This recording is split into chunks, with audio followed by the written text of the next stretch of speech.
میں یہ صاف کہنا چاہوں گا کہ یہ جو لوگ باتیں کرتے ہیں نا ڈیل کے تحت آئے ہیں اور ڈیل کے تحت ڈیل 1.25 سال ہو گیا مجھے جیل ہوئے، اور میں پہلے بھی عمران خان کے ساتھ تھا،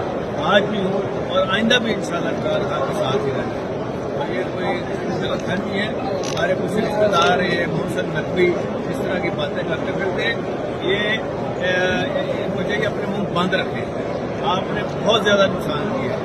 اور مجھے جو زیادہ تکلیف پہنچائی گئی ہے انہوں نے پہنچائی ہے۔ حالانکہ میں جب گر گیا تو یہ میرا ڈیلے کرتے رہے کہ میری 5 جو ربز ہیں 5 پسلیاں ٹوٹی ہیں۔ اللہ کا شکر ہے کہ اللہ نے جان بچائی ہے اور کسی کام کے لیے بچائی ہے۔ اور میں آپ کو یہ کہنا چاہوں گا نہ عمران خان صاحب کبھی ہٹے ہیں اپنی بات پہ، نہ میں ہٹا ہوں۔ ہم نے جو اکٹھے بیٹھ کے کسی نہ کسی طریقے سے میری بیک سائڈ پہ ان کی بیرک تھی، ہم جو باتیں کرتے رہے ہیں نا انشاءاللہ آپ دیکھنا کہ وہ جلد یہ رنگ لائے گی باتیں ہماری، اور پی ٹی آئی جو ہے یہ انشاءاللہ دوبارہ اقتدار میں آئے گی، اور وہی اچھے کام جہاں ہم چھوڑ کے گئے تھے جس میں ختم نبوت کا کام ہے،